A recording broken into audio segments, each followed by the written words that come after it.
All right, how we doing out there, guys? So welcome back to another episode of the Bastion Black Performance Podcast. Going to talk today about the difference between doctrine and individual experiences. The difference between experiences at the operational strategic level versus the lower level tactical level. So this is something I've done other videos and had a lot of talks on this. It kind of stems from a couple like specific conversations I've had recently.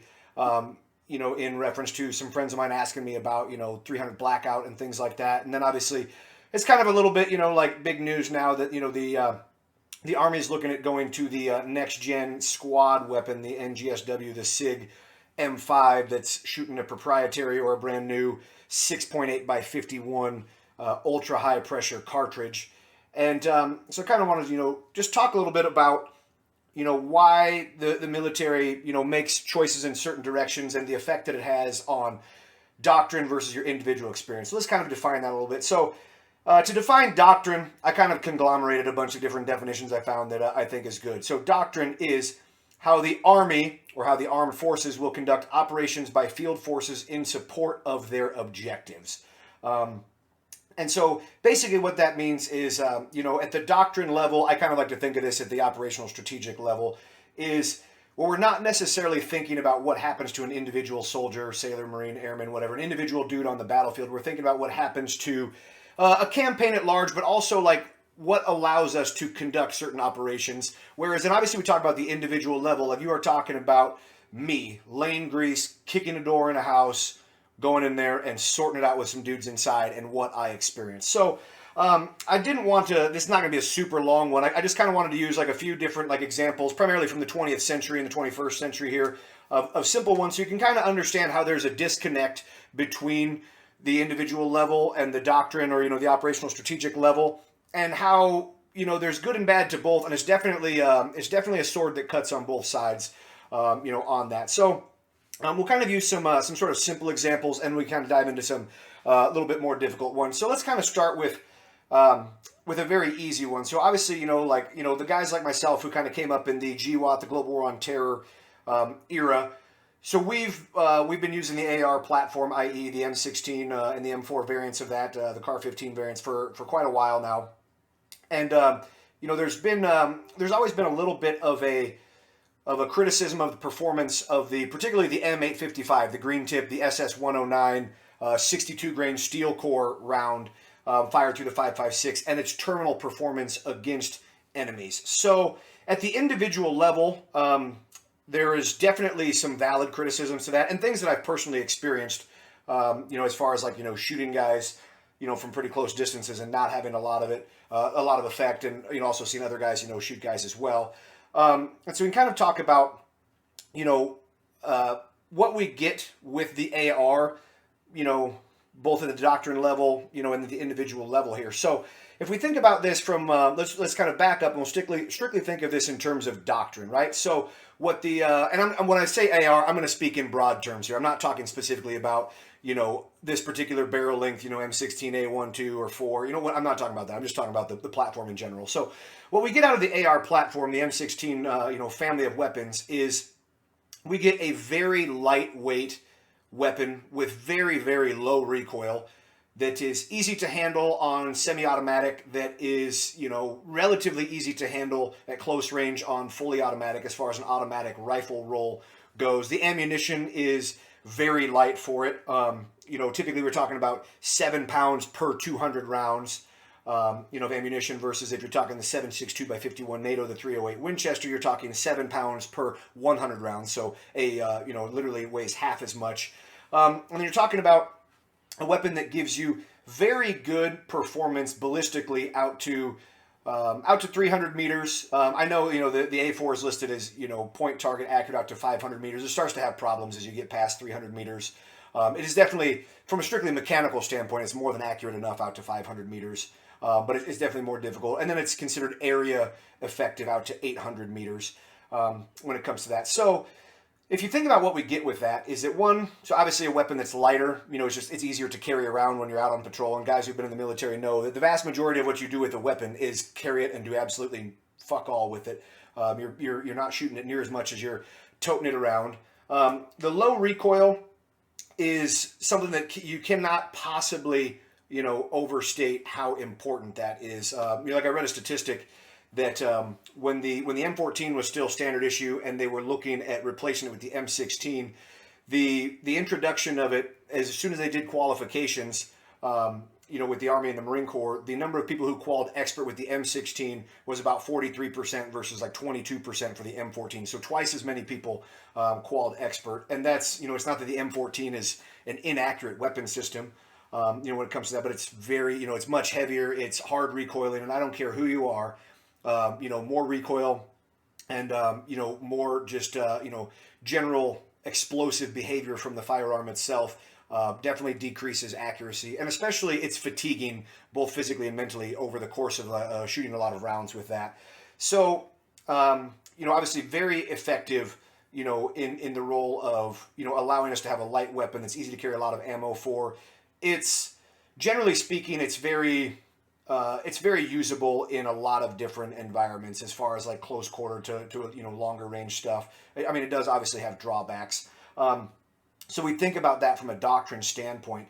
That is a serious force multiplier, because now you have a weapon that, one, people of all different statures and physical strength levels and size levels can carry and things like that. Now, obviously, the accuracy component going up because you have a lower recoiling weapon means that, for the number of rounds fired, we should expect, more to not only hit, but guys who are in the military know that a lot of what we're doing is, it's essentially firing around an area. And so guys who are going to be more accurate with a given weapon system are just going to put more, rounds in the general vicinity of where we want them to go, which is in and of itself beneficial.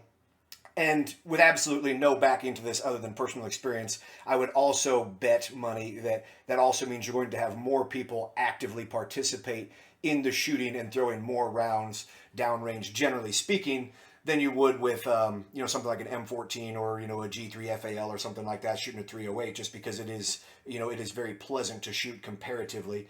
So now, at the doctrine level, that frees up commanders an awful lot, because now you kind of have this one weapon system, give it to guys, and it covers a host of different roles that can be done. So it makes it, from a planning standpoint, it's very freeing for a commander. You're like, okay, you don't have to think about like getting different weapon systems in.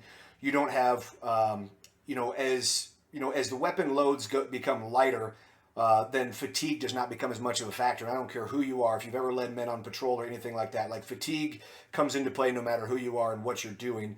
And the more we can postpone that, the better our performance is going to be and the more productive that we're going to be in general. So now when we look at the individual level, we do have some issues. So the M16, like going back to when it was originally adopted, it kind of started in the 1x9 and 1x12 inch twist rate out of a 20-inch barrel, shooting a 55 grain XM 193 full metal jacket round. And in Vietnam, it had a very good reputation for its terminal effects on target. It was, pushing something like 3,200, 3,300 feet per second out of the muzzle, which means it tended to yaw, tumble, break apart at the cantilever, fairly well in targets. And then as we moved past the Vietnam War and into the 80s, what kind of happened was, and I'm going to speak a little bit in general terms here. So when the 5.56, the 223 Remington, when it was originally adopted, the standard for the time was that the weapon, the projectile had to be capable of defeating a single side of a standard World War II steel helmet out to 500 meters. So then as they got into the 80s, they changed that to a single side of a steel helmet out to 800 meters. So then what we ended up with is then they went to, what we commonly call the SS-109, which is the green tip M855 62 grain steel core.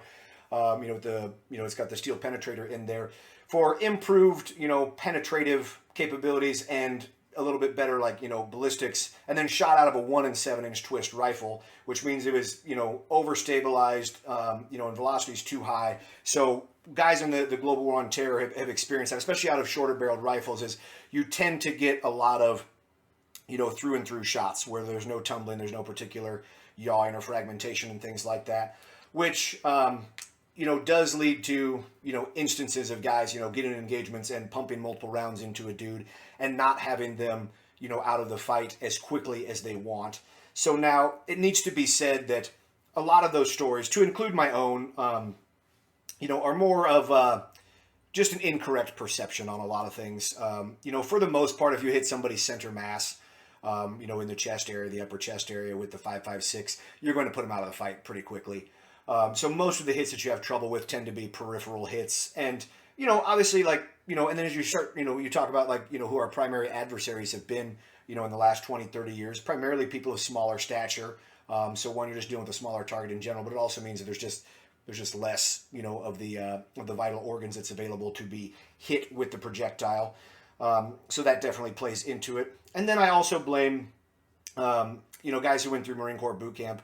I can't speak to Army boot camp specifically, but, the one shot, one kill, that whole, every Marine's a rifleman mantra, all that stuff was just, it's harped on. It's absolutely a cult of performance around that stuff. So, and then I remember specifically when we were doing our field fire stuff at, what do they call it, Alpha Range there, whatever, up on Edson Range, as they were doing some demonstrations of, shooting into an ammo can filled with dirt and kind of showing relative penetration levels and protection regarding sandbags, and then talking about tumbling rounds and stuff like that. So you come away with this perception that you hit somebody with the 5.56, and as soon as that thing hits, it just tumbles, breaks apart, goes through everything, and fucks them all up. So the first time that you shoot somebody and that doesn't happen, it kind of, that hurts. It's, you don't know how to deal with it, and it sets you back. So you kind of want to start blaming, everything. And the reality is, it's just you're asking too much of a 62 grain itty bitty metal projectile to hit a guy and for him to instantaneously cease all activities and drop on the ground. And so that's where from the individual level, you have to be kind of careful with the perception of that. I think the 5.56 for what we have available is certainly far and away the best cartridge that we have for most roles, because it's so easy to handle. Its terminal performance is pretty good. If you're using the green tip, the M855 rounds, it can kind of suck out of 14.5, 16-inch barrels and stuff like that. But there's other rounds available. But for its ease of usage, you can trade off a little bit of terminal performance for the fact that it's so easy to get, second, third, fourth, and fifth shots off at close range and things like that. So kind of keep that in mind.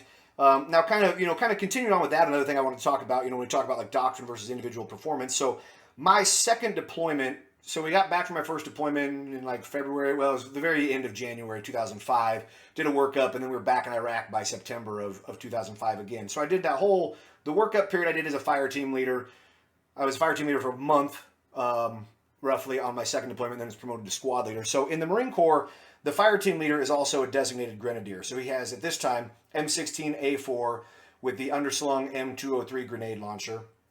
And then at that time, the fire team leaders, we also had an ACOG, so fixed 4-power scope, and the PEQ2, the infrared laser on there. And then we had a Surefire white light, or at least most of us did, attached to that. So I was never a big fan of that, and this is, I think, a particular failing of the Marine Corps in some regard. So I think this is one of my best examples of where doctrine and where making a weapon good at a whole bunch of things, or maybe not good, but capable of doing a whole bunch of things, makes it not particularly good at anything.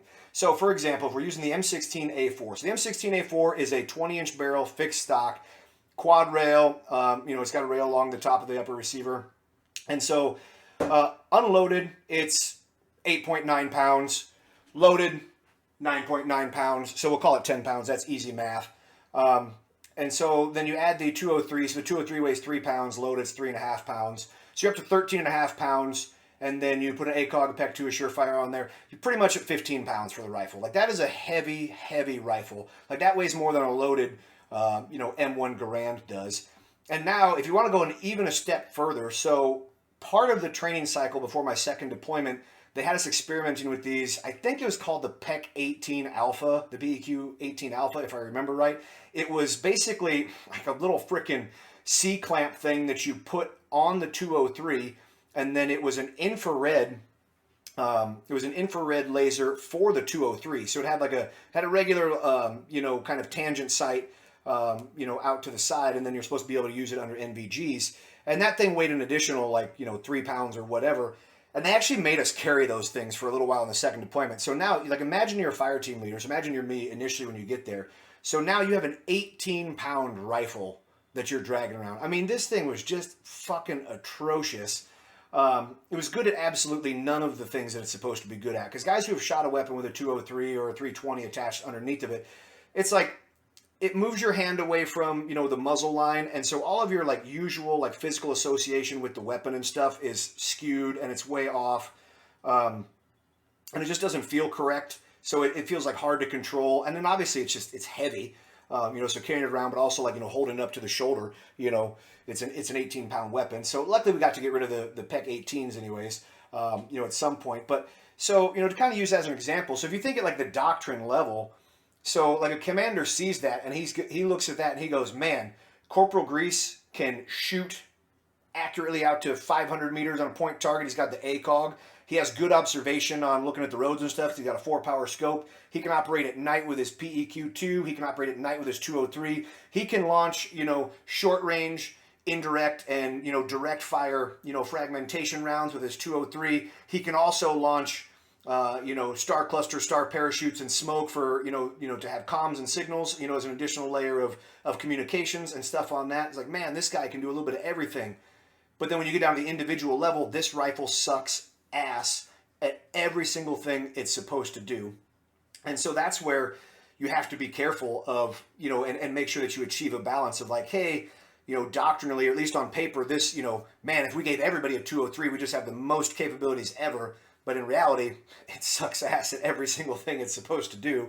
You know, so I think those are, for me, those are like particularly really good examples. And then I kind of want to extrapolate into that a little bit and then talk doctrinally about the fire team composition at this particular time. So again, like I said, as a squad leader, my second deployment, my first deployment, I primarily carried the SAW. So a Marine Corps squad at the time, it's very slightly different now, but at the time, a Marine Corps squad had a squad leader and then 3 fire teams of 4. So a 4-man fire team was 1 fire team leader. He carried the M16 with the 203, so he's a designated grenadier. Then you had what we call the assistant automatic rifleman. So he carried an M16, and he was supposed to carry ammo and or assist the automatic rifleman. The automatic rifleman carried the, you know, M249 SAW, and at the time we just had the regular SAW, so it had the fixed stock. It still had the long standard length barrel and everything like that. Then you had the rifleman. The rifleman carried, you know, another like, you know, regular M16A4. So now typically the rifleman for us either carried a shotgun or he carried an AT4. And luckily, second deployment, we got the Law Rock, the M72 Law, which is significantly shorter and lighter than the AT4. The AT4 weighs something like 15 pounds, and obviously guys who carry it's a big, long fiberglass son of a bitch, you know, to carry around and gets in the way a little bit of everything. So, you know, if you look at that, you know, when you actually like break it down, like again, doctrinally or on paper, it looks like, man, like these guys should be capable of everything. That SAW's got an awesome amount of firepower. The SAW is a great, you know, it's a great belt-fed light machine gun. You've got a fire team leader who can, like he can signal at long distance with pyro and smoke and things. He can be a, you know, a close range indirect fire guy with HE and HEDP out of the M203. Then you've got 2 riflemen who can deliver accurate fire with their M16s, and one who can assist the automatic rifleman. Like, man, they should be capable of everything. But okay, now actually take a step back and look what you actually have. So again, like we said, I'm carrying a 15 to 18 pound weapon as a fire team leader at the time, 20-inch barrel, fixed stock, son of a bitch. So basically worthless, you know, entering houses and doing, you know, close quarter stuff that we were doing. Then you've got the SAW. So the SAW is every bit as long. You know, it's an M16A4, only loaded with 200 round drum, weighs like 23.06 pounds or something like that. So not worthless, but, you know, essentially worthless as far as being a particularly handy close quarter weapon. So realistically, you only have 2 guys that have weapons that are particularly useful in close quarters environments, but they're still carrying 20-inch barrel, what's basically a varmint rifle, you know, at the time. And then, you know, and obviously like my unit, you know, 3rd Battalion, 1st Marines, we did an awful lot of urban combat in 2004, you know, before and after, or before, during, and after, you know, Phantom Fury and Fallujah there in late 2004. And so, you know, when you kind of think about it, is man, like 50% of your fire team have weapons that are borderline useless for the kind of fighting that we're doing in a lot of regards. And then, you know, carrying a ton of weight. And so obviously as a SAW gunner, like bitching and moaning is the absolute pastime of the SAW gunner. There's no question about that. And I did more than my fair share of that for certain. But I was instantly in favor of the a true automatic rifle as soon as I got over on my first deployment, because I realized it's like the saw gunner was expected to do everything that everybody else was at the same speed, the same pace, and with the same level of fatigue, but just carrying, twice as much as far as weapons and ammo loadout goes. So I really wanted us to have, some form of actual automatic rifle like capability. If you're going to use the Soviet system, something like the RPK or something like that. And then the M4 carbine, because obviously primarily we're dealing with, most of your, effective firing is done under 300 meters, and realistically most of it's done under 200 meters. And we're carrying around 20-inch barrel weapons with a fixed stock. And then at the time, obviously, now we're wearing interceptor vests with, thick plates. And they got thicker between my first deployment and my second deployment when they got to like the actual like armor-piercing resistant plates and stuff. So both my deployments, we had those. So now, you kind of come around, like by the time I got out in 2007, and then, you have the Taliban resurgence in like 2008, 2009 in Afghanistan. And well, now the Marine Corps starts issuing out the M4, and then they're, looking into, and now they have the, IAR, basically the automatic rifle version of the HK416. And so all of those weapons would have been fantastic in Iraq. But now they're using them in Afghanistan, where you're kind of in a different situation, where you tend to do a fair amount of more long-range shooting, where the 20-inch barrel A4 doesn't cost you as much as far as usability goes, but you get a little bit better performance. And then same thing with the saw gives you a little bit more like legit capabilities as far as a light machine gun goes. So you kind of end up again, I'm hypercritical of the Marine Corps because I think they make a ton of stupid decisions on stuff. But kind of think about that in terms of our doctrine versus individual performance on stuff like that. I think those are really fantastic examples. So now I'm going to kind of revert back into history a little bit here, just to kind of bring us a little bit full circle, and we'll talk about something other than like just rifles specifically. So we'll talk about so we look at World War II. So World War II and talking armor doctrine. So there's a lot of lot that's been said about the Soviet T-34 and various tanks of World War II and stuff like that. And so I think this is an absolute fantastic example as far as vehicles go, about the difference between doctrine or operational, strategic level effectiveness versus individual. So the T-34, it at the doctrine level, it absolutely fit the bill for what the Soviets, for what the Red Army needed. So it was a very mobile tank. Mechanically, it was relatively reliable. Its single best attribute was it had the lightest, ground presence of any of the major tanks of any of the armed forces in Europe, like during World War II, which meant that it could travel over terrain that other tanks would, sink into or get stuck in, and things like that. It was easy to manufacture. The T-34-76 gun was relatively effective. And then when they had the T-34-85 with the 85 millimeter gun, became even more effective. Capable of legitimately defeating German armor, and things like that. And it's diesel engines, intended to have generally just good rough performance. So now at the individual level, the T-34 was an absolutely atrocious piece of shit. So the original T-34-76 had a two-man turret, which meant that the vehicle commander was also the gunner. So he was expected to command the tank, tell people where to go, line the gun up, sight the gun, shoot the gun, decide the ammo types, designate targets, do all of that stuff, which is obviously asking way too much. Which is why there's just numerous stories about the absolute inability of T-34s in the early part of World War II being able to engage numerous targets at a unit level with any sort of coordination, and just having trouble with that. The gearbox of them was just absolutely terrible. It's famous for drivers having to use hammers to be able to actually shift it from one gear into another gear. The loader himself didn't even have a hatch to escape out of. The hatches for the driver and the bow gunner were offset, so instead of being directly over them, like in the Sherman, and in the Sherman the hatches were spring-loaded, so tank gets hit, you need to get out of there, pop this thing up, spring-loaded helps you get it over there. When the T-34, the hatches are actually offset. So when you look at the T-34, it took an average of twice as many casualties per penetration as the Sherman, for example. Transmission was terrible. It wore out very quickly. Even when you get into the T-34-85. So it had a better gun. Now it was a three-man turret, so you have a loader, a gunner, and a commander. up there. So more effective, at being able to actually coordinate and engage targets and things like that. The metal composition tended to be like metallurgically very terrible. And I've seen a stat that when struck with a projectile of 75 millimeters or above, the T-34 had a 100% rate of being penetrated. And if you look back to 1941, for as much as there's some stories about T-34 soaking up a bunch of 37 millimeter anti-tank rounds and stuff like that, the Germans were effectively knocking out T-34s with 37 millimeter, 45 millimeter, and 50 millimeter guns on their various, Panzer 1s, 2s, 3s, and their anti-tank guns and stuff at the time. And also, especially in addition to the 75s and 88s that they would use, later on. So T-34 at the individual level is just an absolutely unbelievably terrible tank. Very vulnerable, to being attacked from the air and various like top attacks.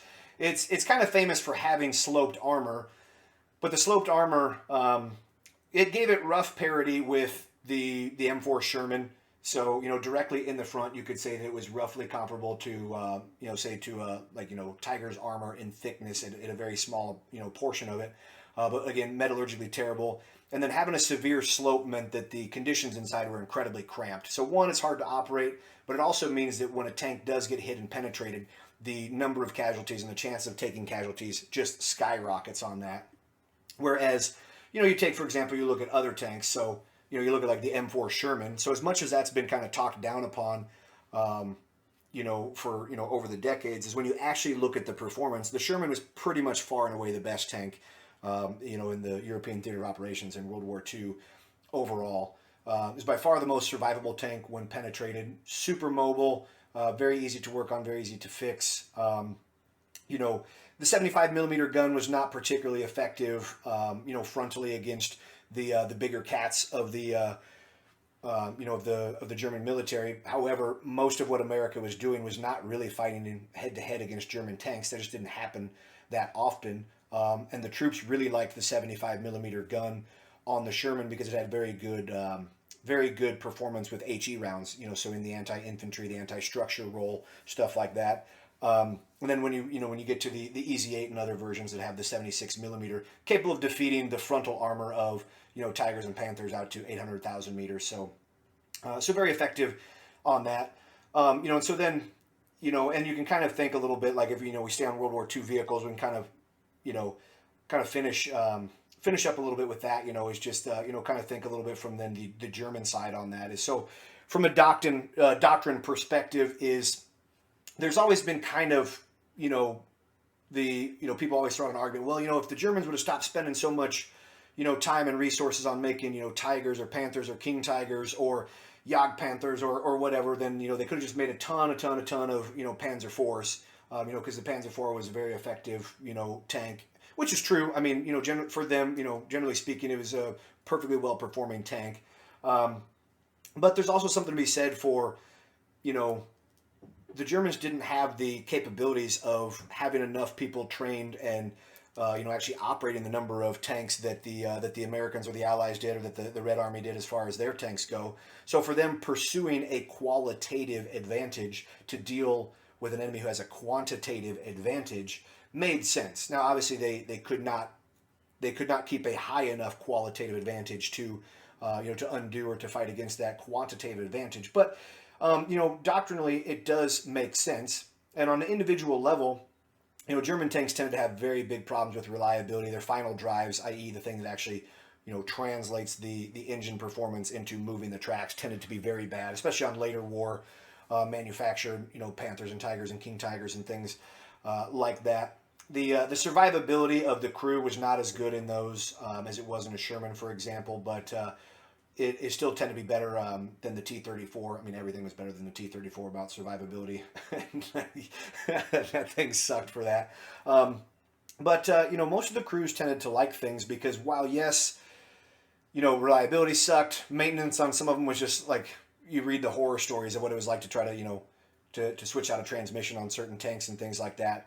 But they tended to have good optics, and just extremely high-performing guns. And so while there are a lot of problems, the crews tended to like them particularly Tiger tank, crews, tended to just absolutely love their tanks because the performance at the time was against other tanks was fantastic. It was what they, was what they needed, and they felt particularly effective in those tanks, even though there were some doctrine-related problems and definitely some individually related problems. But I thought that would be again, a pretty short video, but something to kind of think of is how, and something worth talking about in the comments, which is how decisions on doctrine or decisions on operational strategic level things, obviously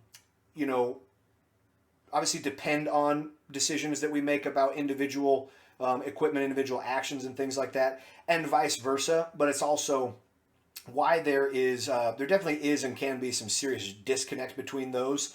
And I think the correct answer is obviously that one needs to balance how much that you're going to screw over the individual in order to try to give yourself some sort of performance at a doctrine level.